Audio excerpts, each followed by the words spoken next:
Hi everyone, welcome back to TS Talk Sport. Hope you're all doing well, keeping safe, keeping healthy, and all that sort of stuff. Now, in this one, from the picture, you can see I'm talking about four young attackers we have here at the club.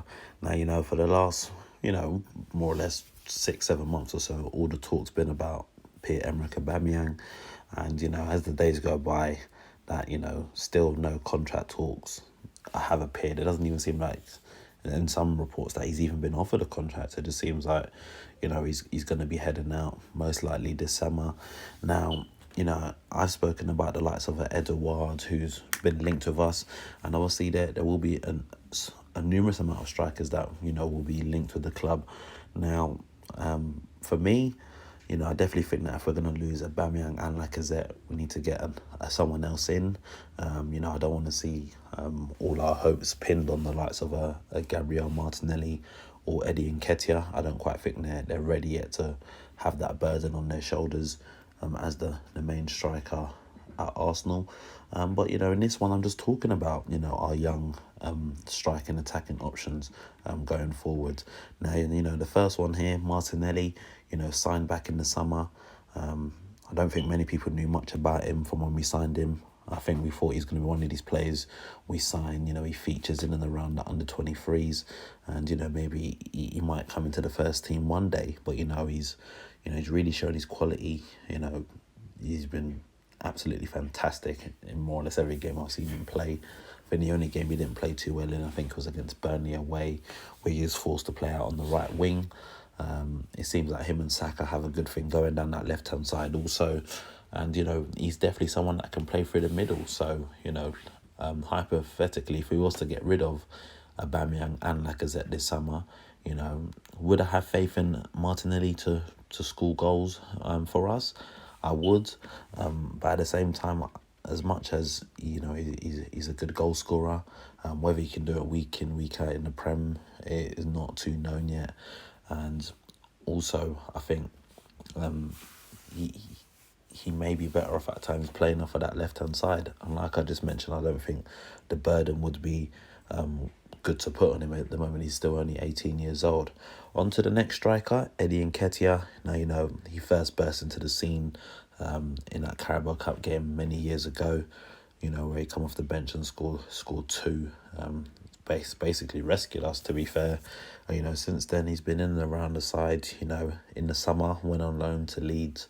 Wasn't the best of loan spells in terms of game time, but he really proved himself to do well. As the club recalled him back in January, and we all thought he was going to go back out on loan, but Arteta was impressed with him, and Arteta's given him starts at Arsenal, which I don't think he can complain about. He's got goals against Everton, Bournemouth in the FA Cup. So he when he's played, he's looked decent. Again, at the same time, is he ready to carry the number 9 burden at Arsenal? I don't think so. But it'll be interesting to see what the club's ideas are, because he is another option that we have. And if some of the reports seem true, maybe the likes of a Lacazette might go in the summer. Then it means that it's more game time for Eddie. So only time will tell, to be honest with you. The third striker, Tyrese John-Jules. Now, even Arteta said that he would expect this guy to wear the number 9 shirt at Arsenal one day. And, he's been proving himself in the under-18s and under-23s. Went out on loan in January, and I remember the goal he scored. It was a good goal. And, he's gone out there and, he was getting, obviously, senior football experience up until this whole coronavirus stuff. And again, he's another player, I think, that's got the potential, to step up into that first team. Hasn't been given full opportunities as of yet, that properly, let's say, like in the Prem and stuff. But he's another one that, I believe has the opportunity to make a career for himself at Arsenal. So, like I said, these are all big decisions for the club to make come the summer. Depending on what happens, maybe he becomes a squad player around the squad. Maybe he goes on a full season loan spell, and he's ready for the following season.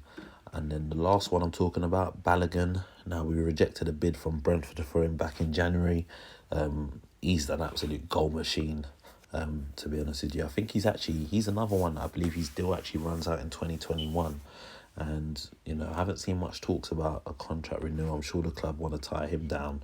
But again, he's someone, he's a prolific goal scorer. Yes, it may not be at senior football, but the way things look, it looks good. And, he's another player I'd expect to get some game time opportunity going forward in the near future. So, there's all these talks about, if the two strikers go, how we're gonna, we may get this guy, we may get that guy. The reality of is that there's four guys here that I spoke about in this video that I'm not saying any of them or all four of them together are as good as an Aubameyang, but at the same time I think they've all got the potential to be goal scorers, and it'll be interesting to see what the club will do with these young forwards going forward. I think Martinelli and Nketiah will definitely be in the first team setup next season, but for the other two, it'll be interesting to see. And yeah, I'll be grateful to get your thoughts on it in the comment section below. If if you know quite a bit about John Jules and Balogun, what your thoughts are. Do you think they're ready to step up? Just by saying step up, it doesn't mean that they start every game next season, but it means that they may feature in certain games that we're in next season, whether that be Carabao Cup, FA Cup, Europe, if we're in any sort of European football, who knows. But yeah, that's just my thoughts on it. So yeah, I'll be glad to get your thoughts on it in the comment section below, and if you haven't already done so, go hit that subscribe button now, and I'll catch you next time.